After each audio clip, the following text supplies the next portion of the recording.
everyone, and welcome to another ESG Expert Talks with me, Gihan Hyde. I am the founder of Communique, and we are one of the UK's fastest, I wish one day we will be the largest, fastest growing ESG strategy and communication advisory firm.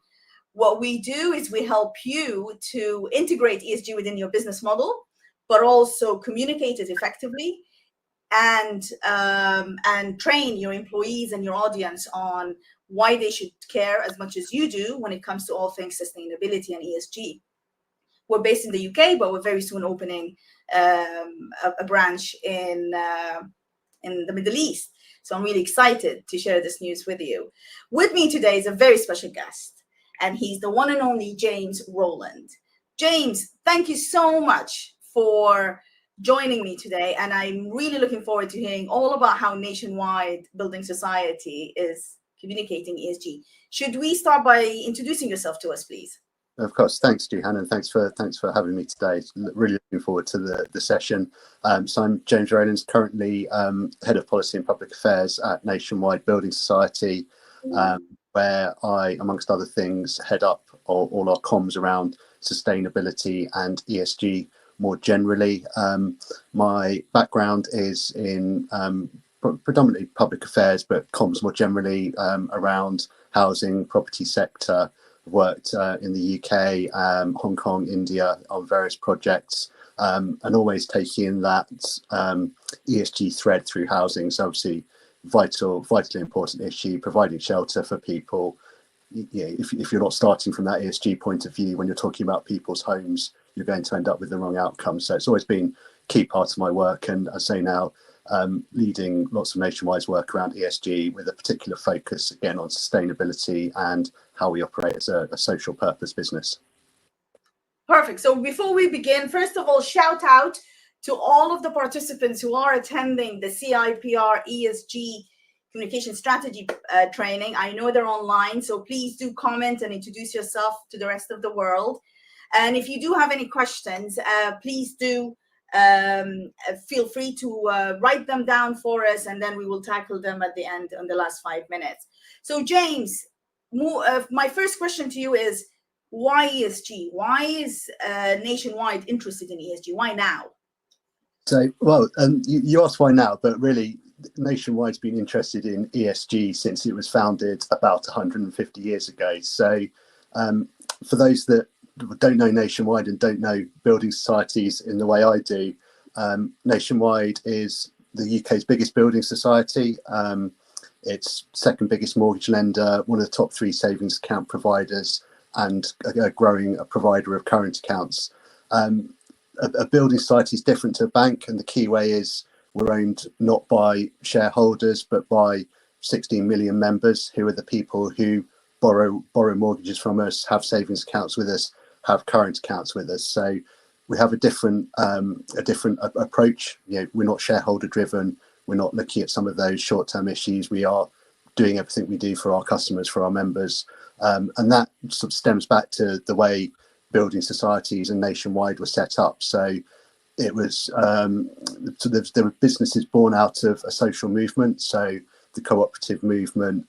There are links to the Fabian Society, links to the labour movement at the time. And building societies were set up so working class people could have access to home ownership, a way of getting people out of poor quality rented homes. And back then in the late 18th century, owning a property actually gave you a vote in an election as well. You weren't able to vote in an election unless you owned property. Unfortunately at the time, that only applied to men, but it's been a social force since the start, and that's gone throughout our history. So after both world wars, Nationwide was there helping people rebuild their homes. If anyone knows about the Garden City movement in England, we were a key funder of that. So built these beautiful towns, which are largely around London. Again, that sort of social values have always shown through in things like our employment practices. So again, going back to the late 19th, early 20th century, we let women keep working after they got married, which is, seems bizarre to us today, but that was a really progressive, forward-thinking thing to do at the time. So that's almost what we'd now refer to as ESG has been there as long as Nationwide's existed. Through to now, we've campaigned over the last few years to improve private renting. Again, you're looking at some of those issues there, and certainly for the last couple of years, we had a lot of focus on the environmental aspect of ESG. So supporting our members to make their homes green, offering products so that people can retrofit their homes to make them more energy efficient, but also keeping involved in some of those social issues as well. So whether that's diversity in the financial services sector, some of those issues as well.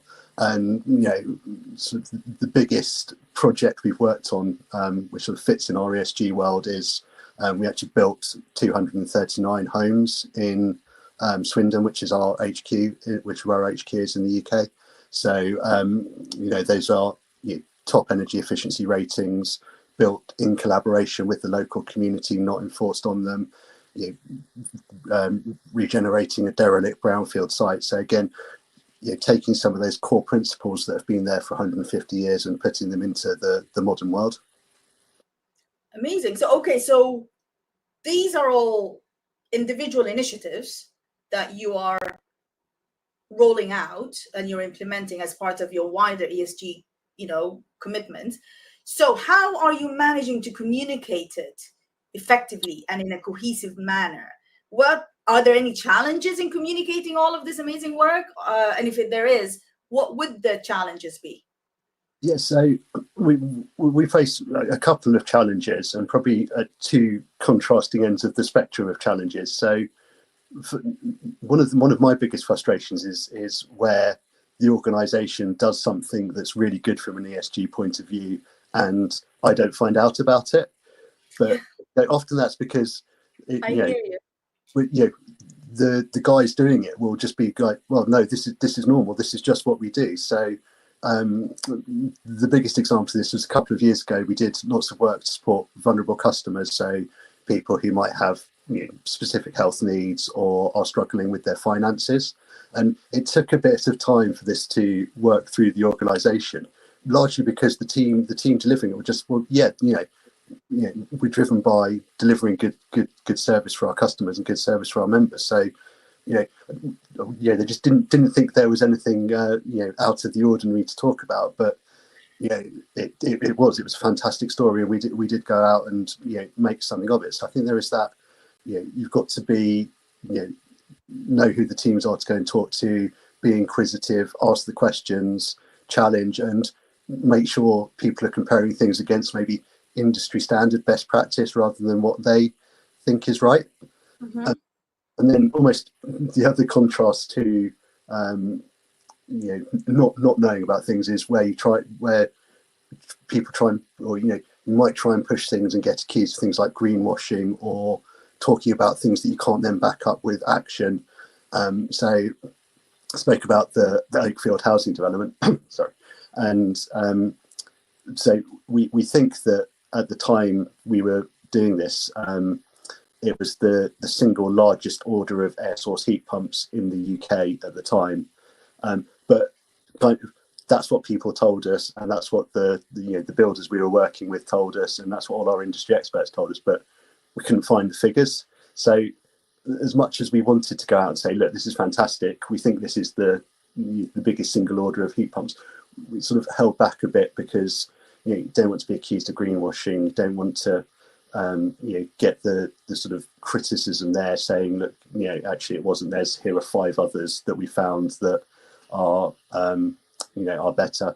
And it's always sort of bearing in mind that you do need to make sure you can be confident about these issues. I think financial services, again, we're very alert to HSBC's fine from the Advertising Standards Authority last year on greenwashing. So it's not running away with yourselves when you think there's something good to communicate, but actually you don't have the facts or the data or the offer to back it up.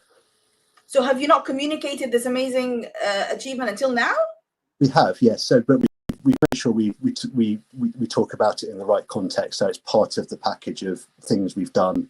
When we talk about the Oakfield housing development, so the houses are EPC A rated, they're built with high performing fabric, and we pitch as we think at the time it was the largest single order of air source heat pumps. So again, the caveats there to make sure someone can't go, actually, no, you're saying the wrong thing here, you're communicating this badly. We can be confident in the statement we make.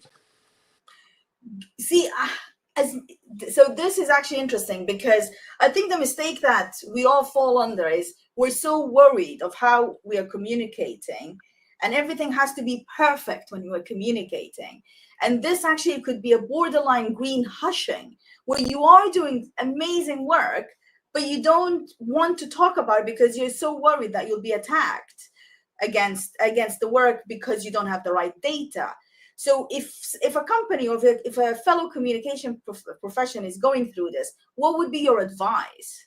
So I think my advice would be, communicate it to the right audience in the right context, and almost, I don't want to say with the right caveats, but in the right way. So as I say, we say we think it was the largest order of air source heat pumps.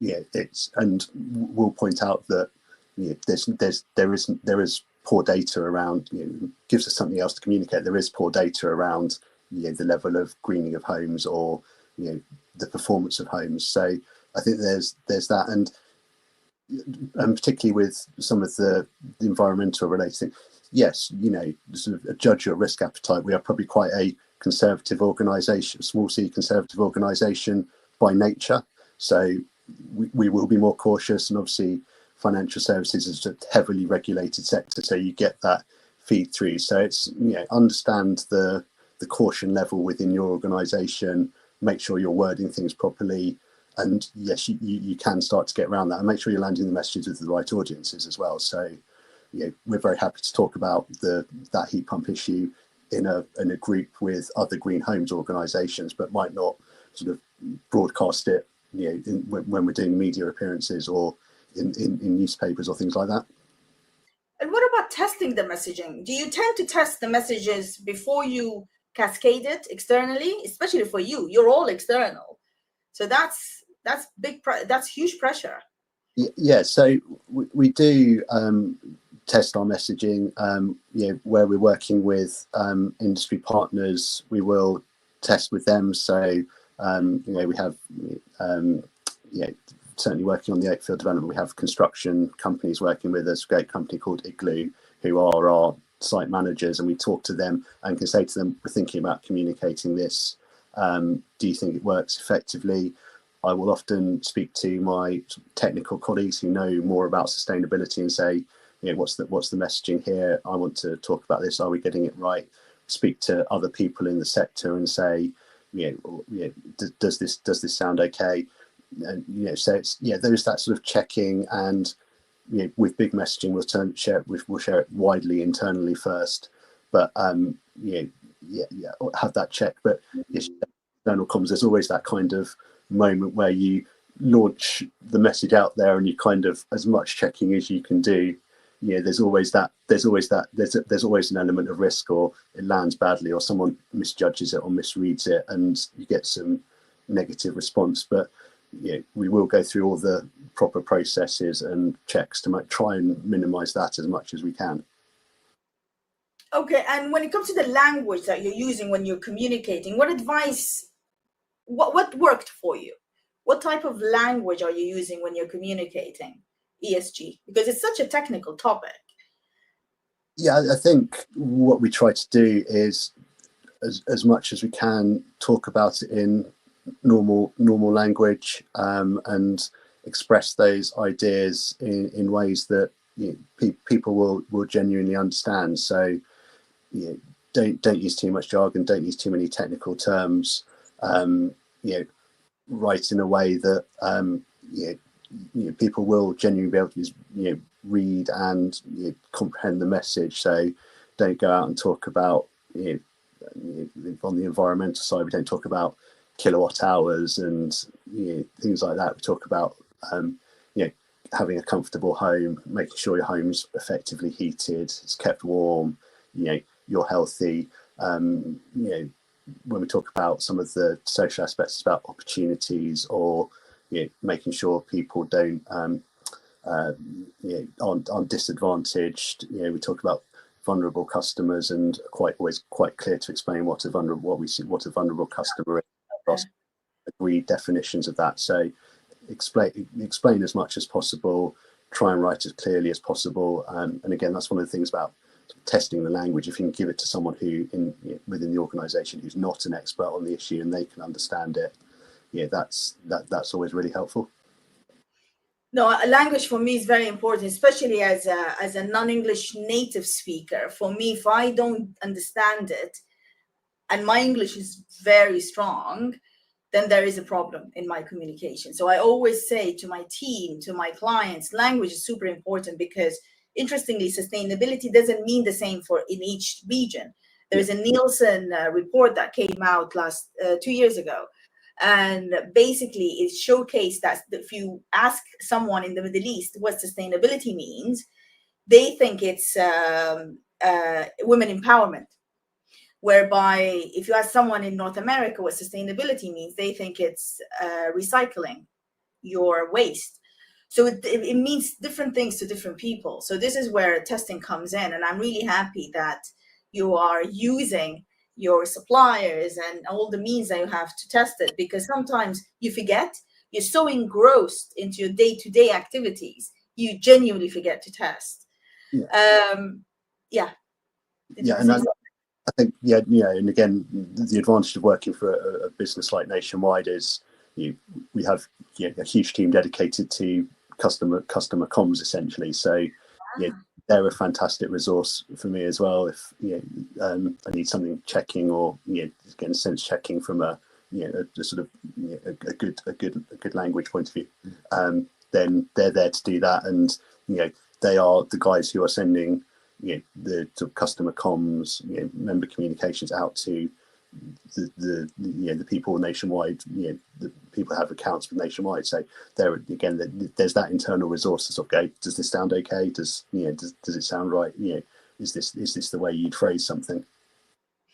For me, the most technical part of the ESG is the E, because it's all kilowatts, it's all carbon and CO2 tons.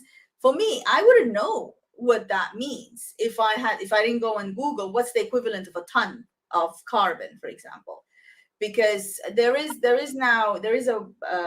new direction where products are now embedding the amount of carbon that's taken to produce a single product, and they're doing it in CO2 tons, and things like that. And I was like, that's not going to mean anything for me.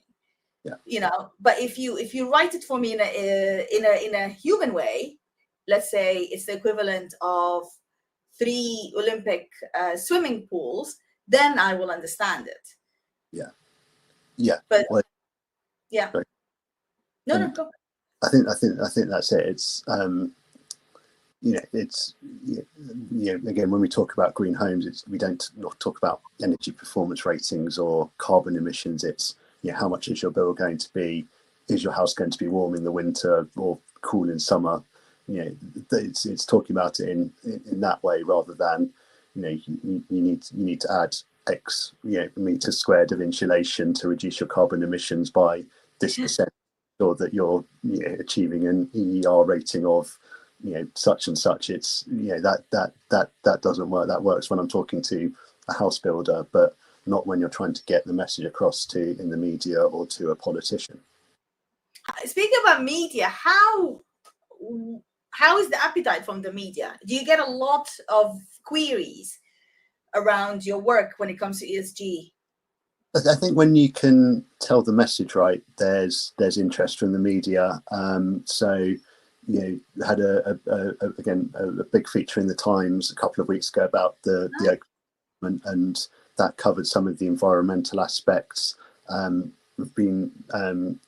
colleagues have been speaking to some of the Telegraph this week around some of the regulations that are coming in around the private rental homes, and minimum energy efficiency standards. So there are, I think if you've got something interesting to say on ESG issues, the media will pick it up, but it's maybe not the most obvious thing they come to speak to us about. It will still be house prices, mortgage rates, that type of thing. But if you can go out and tell an interesting story around ESG, green homes, whichever aspects of ESG you're looking at, they will be interested. It just maybe takes a bit more effort, or you're going to a slightly different set of journalists, and you might need to think about it different to sort of that core, for us, product related type media coverage. And when it comes to the regulations, I always find the regulations fascinating, because the regulations are the ones that would determine what initiatives you'll be embedding within your organization, how are you going to be reporting on it, but most importantly, how would you choose it and select it? What are the regulations? So now you've mentioned that there is one that's coming in. Is that going to alter slightly your growth plan as an organization? How is that going to impact you, these regulations? Yeah, so from a strategic point of view. So so that particular one is around the sort of the minimum level of energy performance you need to have for a home before it can be let out. So it has a buy-to-let lending arm. So when we're looking forward, that's something we've got to take into account when we're making some of those decisions around what the lending we do or the approach we take. And I think there are one of the key roles for a communicator, and certainly in my area, my sort of core area of policy and public affairs, is so much of the environmental and some of the social aspects of ESG are being driven by government action. So we need to steer from government on how our homes are going to be heated in the future. Is it going to be hydrogen? Is it going to be electricity powered air source heat pumps? What are the regulations going to be in terms of the fabric of new buildings? What energy requirements are you going to have before a home can be let out? So a lot more of my role around ESG is sort of almost going, well, look, here's the direction of the government is taking, and here are the things we might need to change in terms of our strategy as an organisation. So it's far more outside information coming in through the comms team towards business decisions than I think there are in other areas. So again, whether it's we're part of UN's lots of UN groups, so Net Zero Banking Alliance, Glasgow Financial Alliance for Net Zero, which are steering the long-term direction of our business in terms of how we deliver energy efficient homes for our members. So we're feeding that information in, rather than it being the other way around, which is business strategy is set and then we go out and communicate in the way that aligns to that business strategy, which is how I think the more traditional way of working. Yeah, no, I can relate to that. That's for sure. Okay, so if you're an organization that's starting its ESG journey, where would you start from as a communication professional? How would you another caveat, how would you upskill yourself? What did you do to get to where you are right now, James? So I think my first piece of advice, and probably in response to the first part of that question, is ESG is such a broad range of issues that you're never going to be able to cover all of them. You might be able to sort of pick a few, but my advice would be to almost find one aspect of ESG and focus a lot of your work around that. So we've nationwide, we're a mortgage lender, we're associated with people buying homes. So much of our work we would categorize as ESG is around one of two things. So either green homes, making sure everything's in place to help people green their homes, or some of those wider social issues around housing. So reform of the private rented sector, building better quality homes, because those are ESG issues. They're ESG issues we almost have a right to own, so can go out and own them. So we've always focused on those, and that's how we've been able to communicate effectively on them, and really focused in on those issues. And then I'd say, go out, talk to people, join webinars like this that people are always very keen to talk about ESG issues, I find, because firstly, they're new and exciting and people like talking about new and exciting things, but also you find so many passionate people when talking about those ESG issues. So some of the people I've spoken to about green homes have they've been doing it 20-25 years before it was the exciting do, and they're just you just sort of feel that passion when you get in a room with them, and it's just kind of like you sort of almost soak the passion and learning in like a sponge, because they are just so excited about it and so keen to talk to you. So yeah, I'd say that's it. It's, pick those, go out, meet the experts, read everything you can about the issue, find the people who know what they're talking about or can point you in the right direction, and you'll build up those skills quickly. To add to your advice, I will also say that when you do speak to people and when you do join communities, try to join a community that's very, very passionate, but also join a community that is cynical, so that you can get a taste of the both opinions. And then once you get to a certain level of knowledge, you can then formulate your own opinions. But don't surround yourself with an ecosystem, an echo chamber that says the same thing all the time. Otherwise, you will never stand out as an organization or as a communication professional. At least that's what I found to be useful. Because right now I can easily say, yeah, no, I don't agree with you with this, for example, because I have the confidence to say that. Before, when I upskilled myself, I was just listening to every opinion. I was attending every webinar. And speaking, by the way, about webinars, the Chartered Institute for Public Relations, they do have a webinar today at 1 o'clock. And guess who's speaking at that webinar? It's just the one and only James Rowlands. This webinar will be focused on introducing the concept of ESG, and it's part of a series of webinars organized by the Institute's panel of experts. Did we call us? What did they call us, James? I think it's panel of. Are we the panel of experts for all things ESG? Apparently. Yes, okay. So apparently we are, yes, which we're very proud of. And then we're organizing different webinars. So if you are free in half an hour, please do join James as well. But James, one final advice. What would be one advice if someone asks you, actually, what would be one mistake that you have done previously regarding to ESG comms that you would want to rectify? That is a tough one. I know, that wasn't rehearsed, so sorry.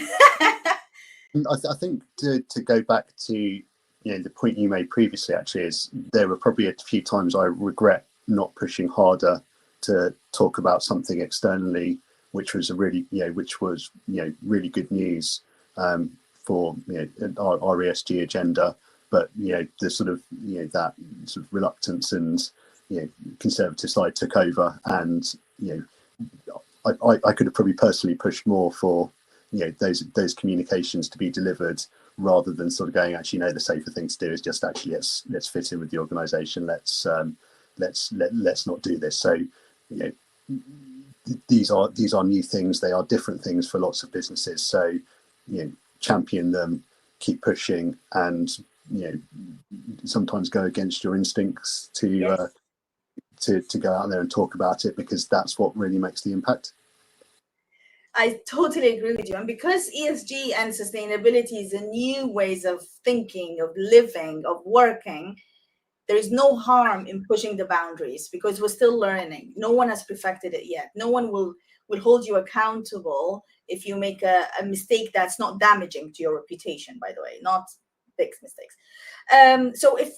So we're about to end this live session. Do you have any questions? Anyone in the live session attendees? Anyone would have a question? Please write them down for us. In the meantime, James, if someone wants to get in touch with you to ask you questions in private, let's say, how would they do that? What's the best channel that you use? So LinkedIn is probably the best channel there, James Rowlands. very happy to speak to people, answer questions. I think we've got shapes. ESG is a new subject. We've got to learn together, and that's the way we're going to drive the change. I agree. Absolutely. LinkedIn is definitely the best way forward. James, thank you so much for your time. I personally learned a lot today, and for anyone who has attended, I thank you for joining us, and see you next week. Take care. Bye-bye.